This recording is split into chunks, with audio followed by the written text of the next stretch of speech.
Bismillahirrahmanirrahim. Assalamualaikum warahmatullahi wabarakatuh. Perkenalkan nama saya Fahmi Ramdhani dengan NIM 12370100068. Pada kesempatan ini saya akan melaksanakan salah satu tugas daripada praktek ibadah yang mana harus menjelaskan ataupun mempraktikkan mengenai tata cara wudhu. Sebelum jauh kita membahas tentang wudhu, kita definisikan terlebih dahulu wudhu itu apa.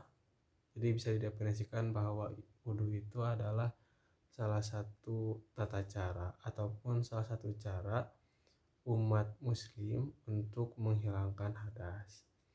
Nah, hadas di sini terbagi menjadi dua. Yang pertama ada hadas kecil, yang kedua ada hadas besar. Nah, khusus untuk wudhu ini itu untuk menghilangkan daripada hadas kecil yang dimiliki oleh umat muslim.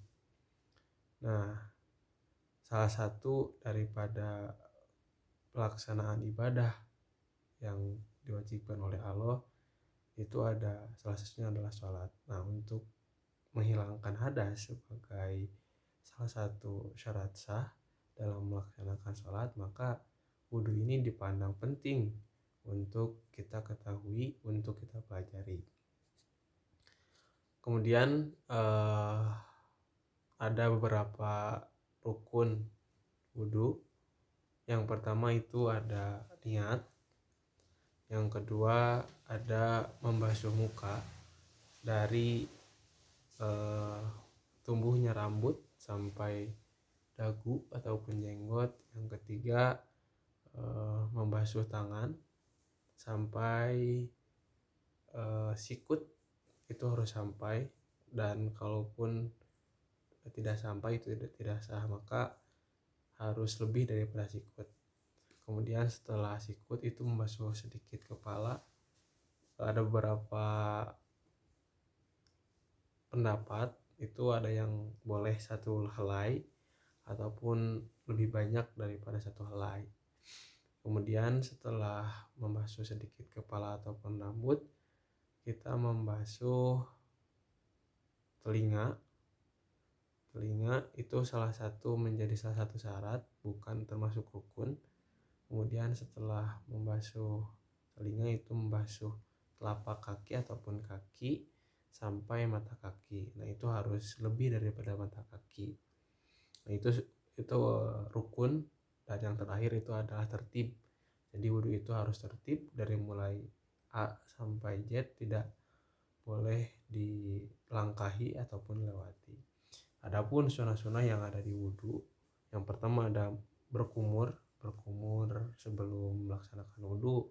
Kemudian memasukkan air ke dalam hidung, itu tujuannya untuk membersihkan bila mana ada debu dan sebagainya. Dan membersihkan telinga pun itu salah satu sunnah dalam praktek wudhu ini.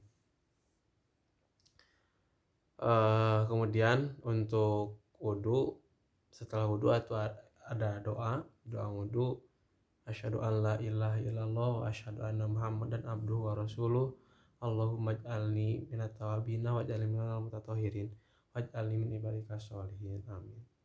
Kemudian akan dibahas juga mengenai pembatalan wudhu yang sekiranya ini agak banyak.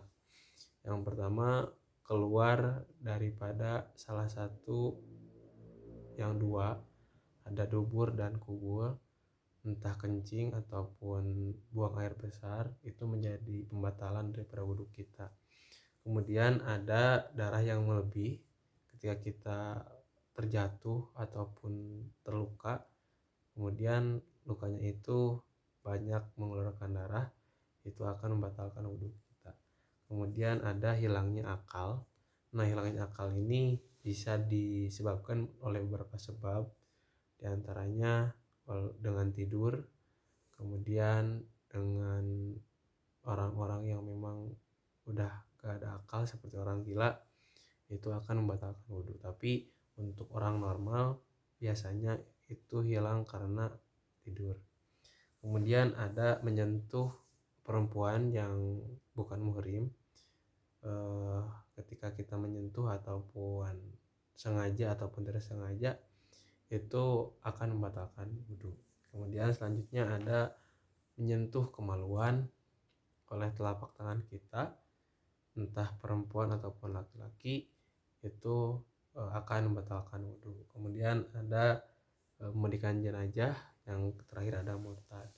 Nah, itu beberapa pembatalan wudhu yang harus diperhatikan juga, karena ini akan berpengaruh terhadap ibadah-ibadah yang lainnya, sehingga ketika wudhunya tidak benar, ketika wudhunya tidak sesuai dengan tata cara ataupun aturan yang sudah ada, maka ibadah-ibadah yang lain itu akan sia-sia. Maka wudhu ini adalah fondasi awal yang penting kita ketahui tata cara dan syarat-syaratnya, rukun-rukunnya.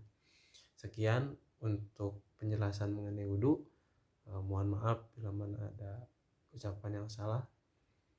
Wallahul muwaffiq ila aqwamit thoriq. Wassalamualaikum warahmatullahi wabarakatuh.